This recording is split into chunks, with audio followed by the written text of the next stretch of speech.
Hello there, fellow guitar players. I'm Bruno and welcome to my YouTube channel. Today we're gonna talk about one of my favorite guitar legends, Zakk Wylde. On this video you're gonna see a little bit about his career.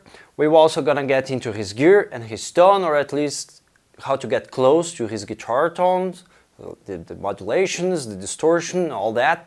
We are also covering some of my personal Zakk licks, guitar licks that I extracted from solos along his career. And I also give you guys some of my perspective on his playing, about his pentatonic playing, his phrasing, and how his musical identity influenced generations of guitar players, myself included. So just lay back on your chair or your couch, your bed, whatever, and grab a popcorn, hit the subscribe button, leave a comment here below in the end of the video, and let's dive in. Jeffrey Philip Wylde, aka Zakk Wylde, was born in New Jersey and started playing acoustic guitar by the age of 8. As a kid, he was a non-stop player. He would come back to school and play his guitar all day, late night, and go back to school next day completely tired, and very often sleep on the top of his books during classes. His first band was called Stonehenge. He participated on another local bands for a while, but with 19 years old, he was already auditioning to Ozzy Osbourne. He built a solid career with Ozzy and became one of the greatest guitar heroes of all time, writing and recording classic Ozzy's albums like No More Tears, Osmosis, Down to Earth, and the legendary performance live at Budokan in 2002. He also had a side project in the 90s called Pride and Glory. Some of the most hardcore Zakk fans consider this one his masterpiece. Zakk isn't only shredder, he's also great as a singer-songwriter. We can hear this on his solo albums Book of Shadows 1 and 2. Another strong part of Zakk's career is his band Black Label Society. There are up to 15 great albums so far. In 2016, Zakk started another project, Zakk Sabbath, where he tours the world with great players covering Black Sabbath songs and paying tribute to one of his biggest influences, the godfather of heavy metal, Tony Iommi. During his life, he also became really close friends with another guitar legend, Dimebag Darrell from Pantera, what recently resulted on an invitation to join the band Pantera on their reunion tours in 2023. He's also a very supportive husband and father, even wrote a book with his son. He even featured on the blockbuster Rockstar movie with the fictional band Steel Dragon, and uncountable other featured with many artists along the years. Another thing that contributes to Zakk's career is his visual identity. He has the Viking look, with long hair and beard, blended with motorcycle club outfit. And without mentioning his bullseye painted Les Paul, making him really distinguishable. Nowadays he even has his own guitar company, the Wylde Audio, that makes guitars, amps and pedals with his signature sound available to the whole world. Zakk Wylde has an impeccable career and is an inspiration to a generation of guitar players, myself included. I believe everyone will agree that he's an immortal legend of rock and roll music. Well, let's talk about Zakk's gear for a moment. When it comes to gear, Zakk's a pretty straight guy, pretty simple guy. He found out long ago what works for him, and he still sticks to that nowadays. Even with the Wylde Audio company, when he builds his own gear, your own guitars, amps and pedals, the guitars, amps and pedals, they're really pretty much the same thing he used back then when he was with the Marshalls and the Bosses or the MXR pedals. So, back in the days, like in the 80s, Zakk discovered the MG pickups. I don't remember before. I believe it was a student. he had a student or something that came to the class with EMG pickups. He listened to that and he tried and he just loved it. The reason why I got sold on the EMGs, I remember when I was teaching guitar, one of my students, and he had a Fender Jaguar, and he had the EMGs. I never seen EMGs or anything like that, and I had my white Les Paul with PAFs in them before I had the Grail. I was just like, what are those? And he just goes, oh, they're EMGs. You got to put a battery in your guitar. I was like, battery in your guitar? What are you talking about? He goes, yeah. And he showed. I was like, I don't get it. When I played, it sounded like there was a moving blanket over the speakers. When I plugged his guitar in, it sounded like you took the moving blanket off. I could hear the highs, the mids, the lows, how crisp and how tight everything was. And he still to this day uses the same EMG pickups that you see in every wide audio guitars. It's the EMG 8.1 and 8.5. I have those exact pickups in my Les Paul. You guys about to see in a moment. Zakk is known by using those pickups his entire life. About his guitars, it's basically they are all basic Gibsons, Les Pauls. He has some other models, but he's very well known with the bullseye. The guitar is called the Grail, like the Holy Grail.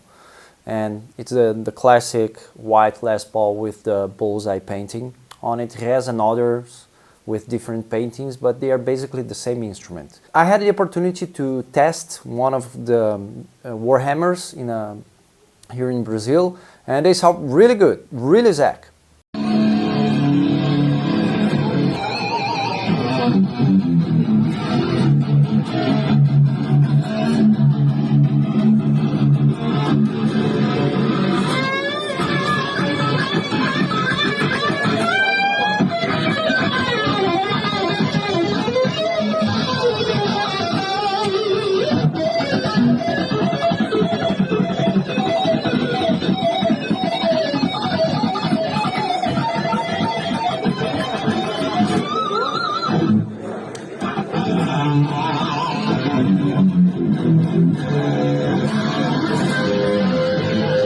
They have a thick neck.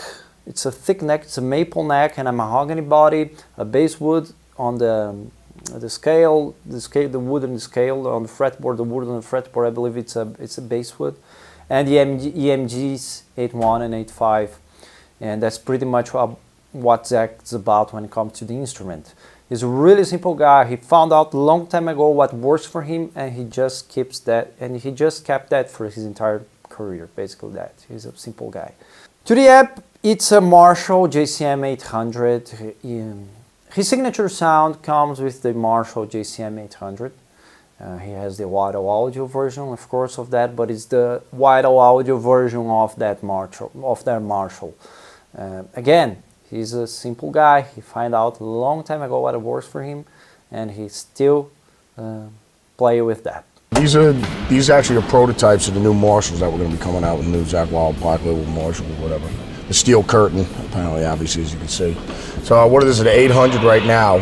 So it's in development stage because we're talking about putting some other goodies either here or on the back of the amp. Right. But what it is just going to be a balls to the wall, JCM 800, 2203, 100 watt top, right, and with the 6550s and stuff like that. But but you know, obviously, I'm also going to be designing some tubes, some new tubes. So obviously, if you like different players like different things. So you know, sure. What I mean, so I mean, maybe preferably I like the 6550s as far as tubes. But you know, obviously you got the KT88s, the L34s. You know, so guys like different things. And the pedals, he has a very simple pedal board with basically. He started with the Boss SD1, Super Distortion 1 by Boss, then he changed it to the Wylde Overdrive. You have a couple pedals with MXR and the Wylde Overdrive, and then MXR started to build those pedals to Wylde Audio. When it comes to modulation, he has a quite different one. There is the Univibe, the Roto Vibe, when you have expression pedal, and sounds a little like Jimi Hendrix. And he has exact same pedal in other versions, on the MXR version and the Audio version. He also uses phaser. He likes a lot the MXR Eddie Van Halen phaser. I'm gonna put two videos of his pedalboard that I found online, and you can see that it's pretty much the same thing. So he has the overdrive, has the wah, the Crybaby wah, the signature Zakk Wylde Crybaby wah from Dunlop. he has the overdrives to push probably to just push the tubes on the amp. And the modulation comes with the Univibe, the chorus, of course, the legendary chorus from Zakk Wylde. His tone is a lot to do with the chorus. And he started with the CE1 from Boss, and then he went to the MXR and now the Wide Audio, but they are all different versions of that same texture of the Boss pedal. I remember seeing videos when he uses the MXR carbon copy delay, it's an analog delay. It's really good. I already had that pedal, it sounds awesome. And there's a Wide Audio version, an MXR version of that too. So small pedals, small set, and a lot of attitude on his playing. That's pretty much the gear and the tone of Zakk Wylde.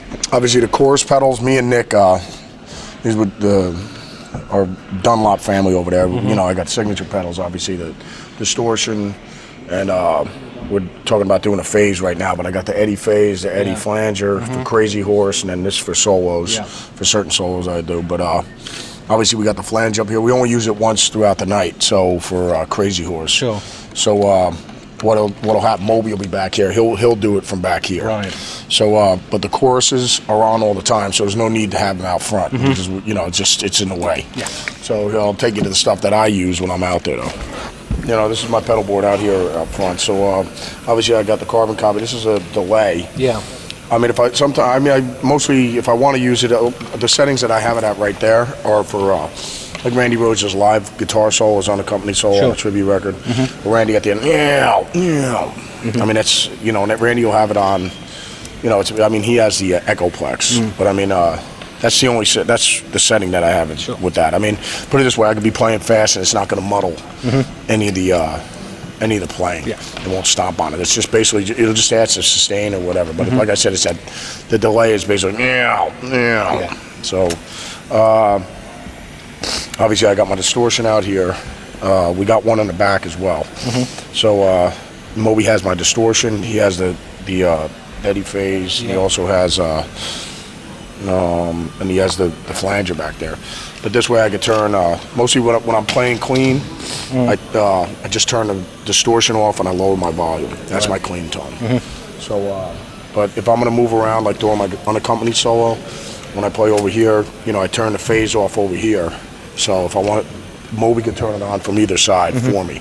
So if I want it over there, Moby will just turn it on from back there. I want to go over and then he can just turn it off. So, but you know, and obviously I got my wah and then the Rotovibe for that Robin Trower, Jimi Hendrix stuff. Yeah, sure. So, yeah, but this is as simple as I keep it. I mean, there's no massive, gigantic rig or anything like that. No. I mean, I could have had the same setup when I was 15 years old, you know what I mean?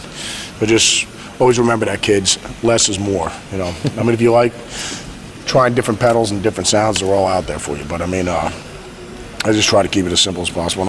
You know, the batch of the Wild audio pedals that are being made right now until, you know, they're still in the proto stage.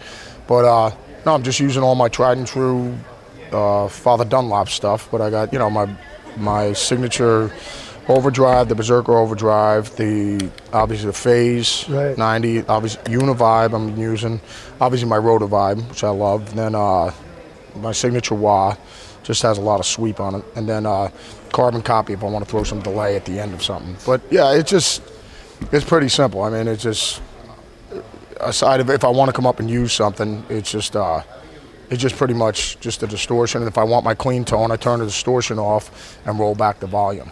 Right. And you know, everybody always asks, it's just like, oh, what are the settings and this and that? I mean, I just always say, even on your amps, I mean, for any kid or anybody who's playing guitar, you just roll the thing all the way up, and then whatever that's jumping out that you don't like, you just you dial it back. You know what I'm saying? So I mean, there really is no, it has to be the exact set. You know, everybody's different, and everybody just mess around until you get with what you want. Right. And you know, I mean, obviously you'll see I'll tape it down, and obviously so my feet don't hit it and stuff like that. Right. So or my stilettos, you know what I mean? So I want to have that, you know, high heel or whatever.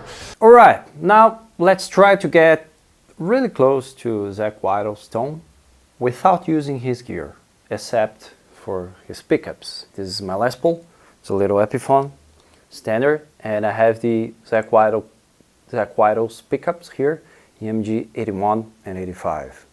So As we said before, he really is into, Zakk is really into the Marshall's JCM 800 lead series. I'm emulating one here on the Fractal XFX3.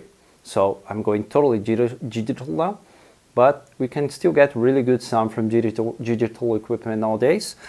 And I'm using an impulse response that kind of emulates this, probably the same speaker with SM57 in front of the speaker, right? So this is the tone of the JCM 800.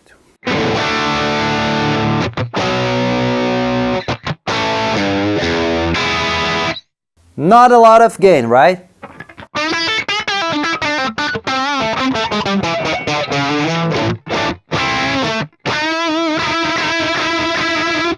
This is basically the most heavy sound you can have from a JCM 800. It's not a high gain amp. That's something that has to be clear. It's probably medium gain amp. Sound very 70s.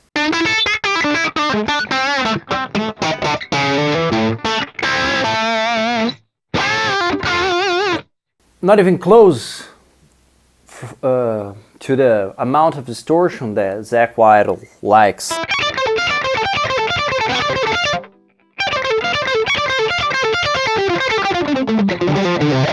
But sounds good already. Now, I'm gonna put in front of the amp a distortion pedal. This one I'm emulating on the Fractal. It's the Boss Super Overdrive. So let's see how it sounds now. JCM 800 with a distortion pedal in front of it.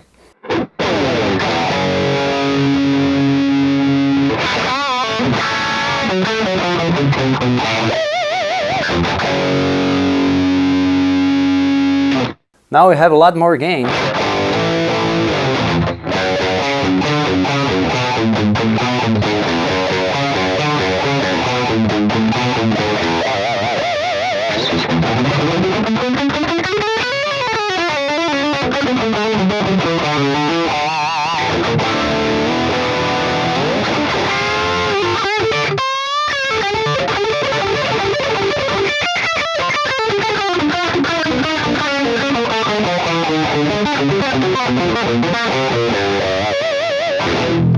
Much closer, right? The amp configuration is pretty flat. I didn't change everything. I didn't change anything. I just the pedal as well is kind of everything on 12 hours. So this is basically the standard sound you get. Okay. Now, to really sound Zakk, what he does, we do actually in many riffs and many solos, it's add a chorus pedal to the distortion. So usually Zakk puts the pedal in the loop of the amp. I'm going to emulate the same thing here. So if you have just a pedal board, make sure you place the chorus after the distortion. That is what I'm going to do right now in the signal path on the Fractal. So now we have the JCM 800, the Super Overdrive, and the Boss CE1 emulated on the Fractal.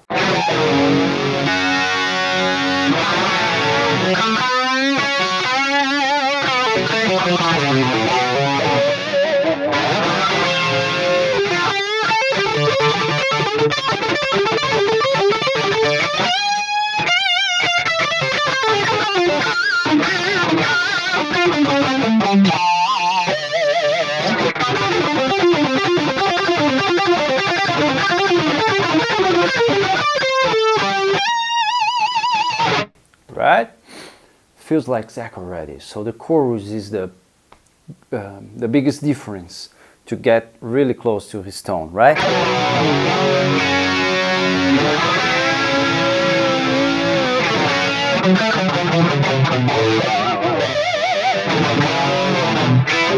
And now a delay. So when you lead, always use a delay as the last pedal in your signal path. Adding the delay.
So there you have, kids, just a distortion, chorus in the loop channel of the Apple after the distortion pedal, and an analog delay as the last pedal in the second path, and that's basically how you get Zack's tone, on at least closer to his tone.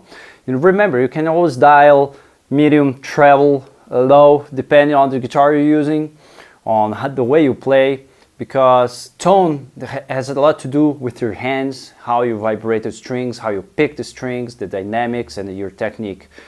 And depends also the gear you're going through. Sometimes you have an amp that you will dial maybe a little less treble. Other amps you need a little more treble. I really don't know how Zack dials his like the equalization on his amplifier. I just try to get a really good distorted sound and add the modulation and delay and play as clean as possible and articulate as much closer as I can to Zack. Zack is a picking guy, so I'm not gonna play like this.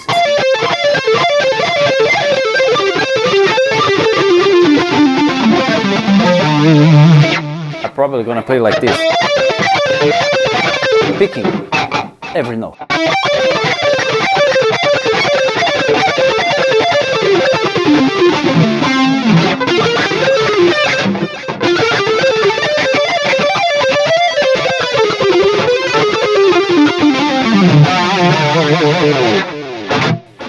So that's about the tone.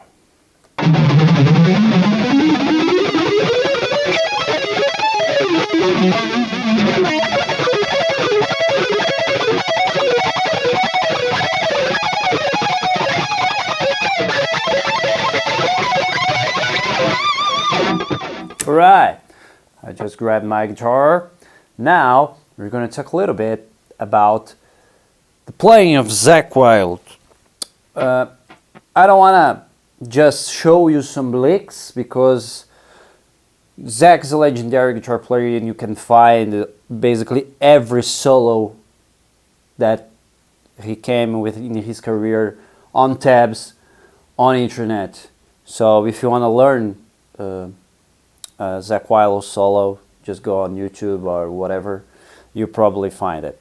What I'm going to do, what we're going to talk about here is about his playing, some of his habits, like his movements that I found along the years. They are the most common things that make Zack sound like Zack. Okay, so when I started, I remember when I was young, the thing that caught my attention the most about Zack's playing, which was his pinch harmonic thing. So Zack is quite famous. Sometimes it can even become a joke about pinch harmonics. Like 1 week after, first you play like this,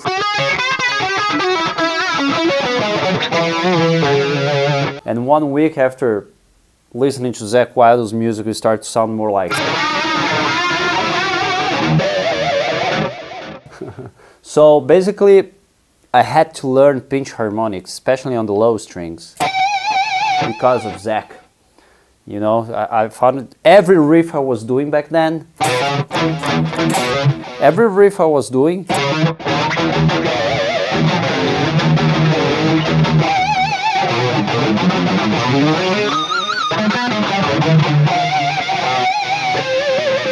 had to put some pinch harmonics when I just learned the technique.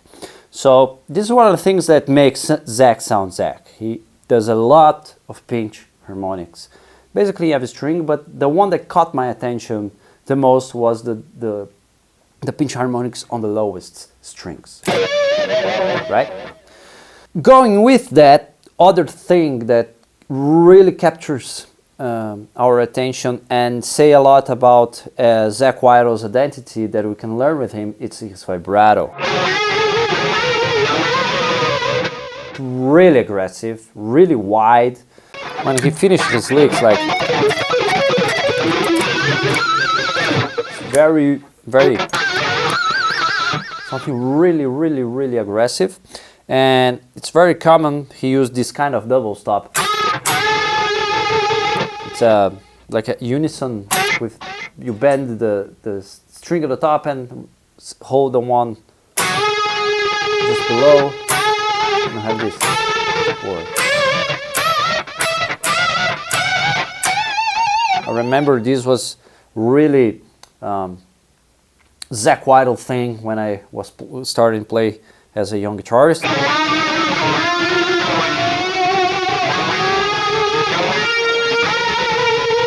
There's something that he does when he bends in vibratos, is that he bends a note, and very often he takes two strings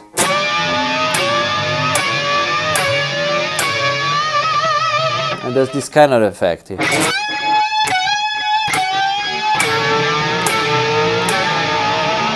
So he's basically bending two strings at the same time with just one finger, like this E string and the B string. He takes both strings and it's really Zakk kind of thing to do as well. So that's about his attitude while playing and his expression techniques. When it comes to scale, he's a pentatonic guy for his own reasons. He tried to build a musical identity, not trying to sound like Eddie Van Halen or Yngwie Malmsteen. That were those guys were like really big when he started with Ozzy. So he tried to not be like those guys, not be like Randy Rhoads. So whatever, he came up with this idea that, well, I will only play pentatonics, but I will pick every note. So I'll figure out my way to create my musical identity around that. That's Zakk's argument, and he totally did it. So when it comes to pentatonics, I believe there are two habits, two movements per se, that makes Zakk sound really like Zakk. The one is the articulation when he plays. So if I have a D minor pentatonic, for instance, if I sound a little more like Randy, Randy is more of a legato guy. Zakk would play something more like. So he basically is picking every note. And what I like about Zakk especially is like those two last licks on No More Tears, like.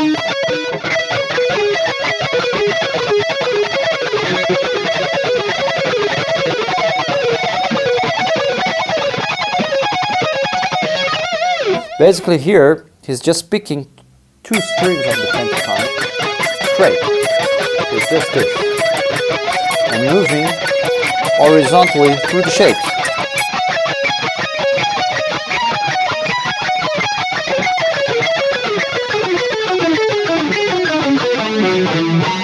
That's something that we can use quite easily. So if I take these on the two top strings,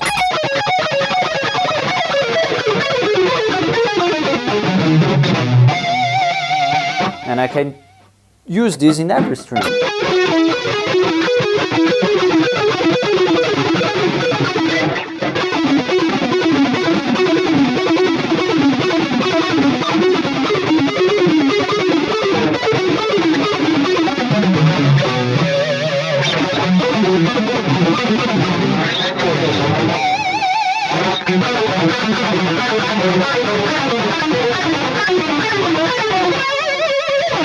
So just move around the pentatonic shapes using this little fragment right here.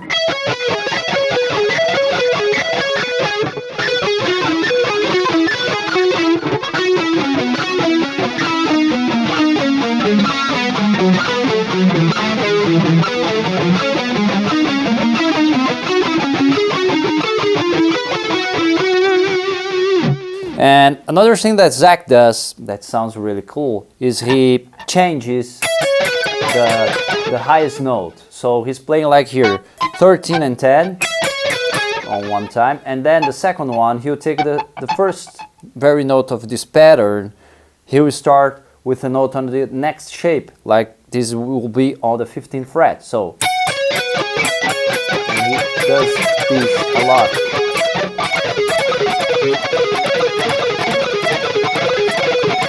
I believe this one is one of the most classical.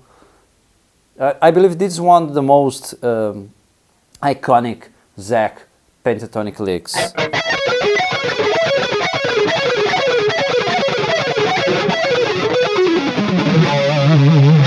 And again, we can use this in every string.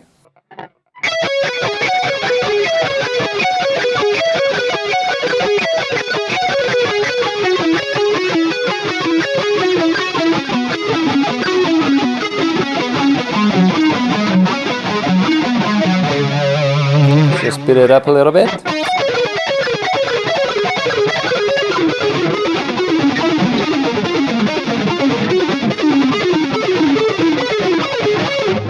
Okay, I think you guys got the point.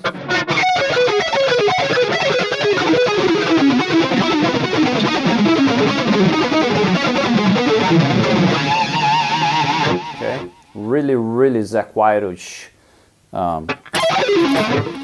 lick. And there is another lick that is the beginning of Miracle Man, like.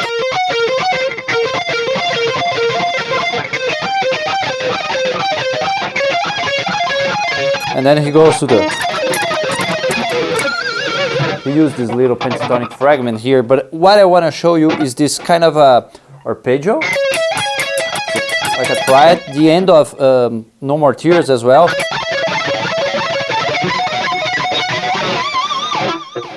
This is one of the few times that Zakk used sweep picking, or economy picking, if you will.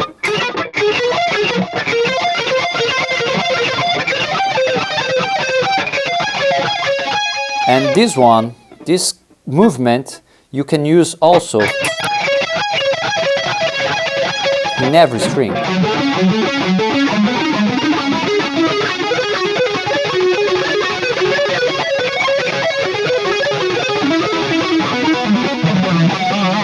And we start to sound even more like Zakk, but through all the neck.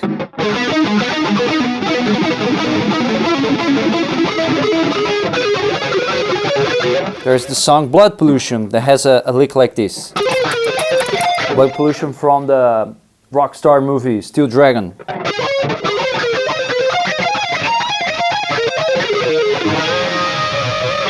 And then it goes.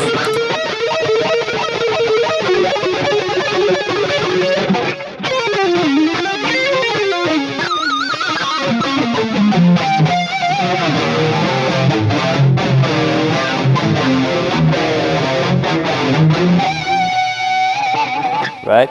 So the same thing, he uses this.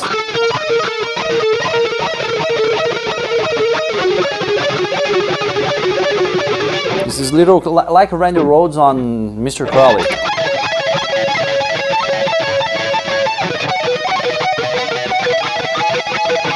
But he usually goes around that with the pentatonic notes.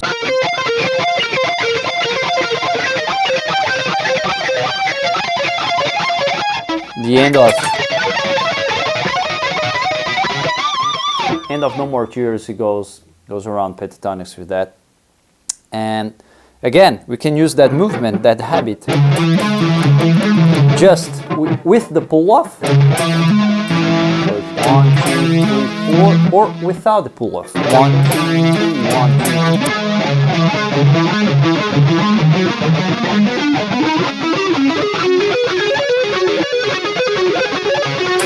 And he ended up doing stuff like this, like adding another note to the same pattern, like this.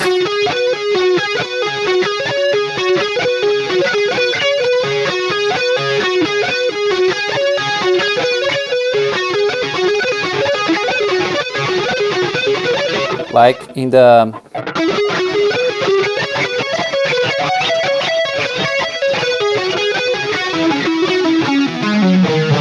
blood pollution leak, this is in F sharp minor, I'll play it in D minor.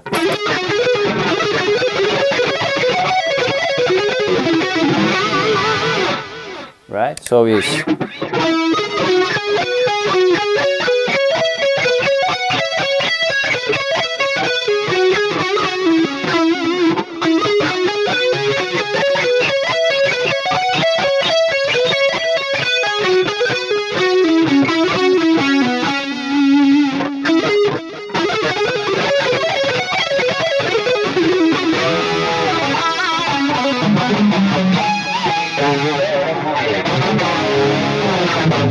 so these are the licks and habits that influence me the most when it comes to Zack's playing. So it's pretty much that.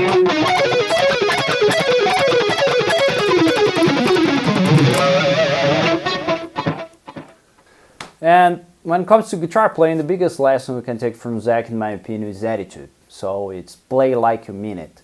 Sometimes we guitar players, we are really careful about not stumbling on other strings, or maybe not making a mistake live and try to play fast, complex stuff. That's cool, but what really touches the audience most of the time, especially if the audience is not made by musicians, is the attitude. So play like you mean it. It's just one note, but you really play it with passion, with emotion. Mind your articulations to make sure every note sounds clear and with good expression, because what connects with the audience, the listener, usually the audience is not so rational, so cerebral. That's why many shredder guys sometimes get misunderstood by other people, other players, or even people that are not really into virtuos, people that are not really into fast playing. When they listen to those, they say, I don't like that. Usually because people, when listen to music, they are more emotional than rational. Although Zack can play lots of notes, yes, but he plays it with so much passion, he expresses himself with so much attitude, so much attitude that Ozzy Osbourne music just transcends generations, and he could like pierce the bubble, the social bubble of the rock and roll world and go beyond. I know people that like poppy music, but when they listen to Ozzy Osbourne song with Zakk Wylde, they say, oh, that's a cool solo. So that happens with other players like Slash and stuff. And I think this is the main lesson we can take from Zakk Wylde. So play like you mean it. If you like this video, please hit the subscribe button. I want to know what you think about all this video here in the comments below. And see you in the next video. Keep playing.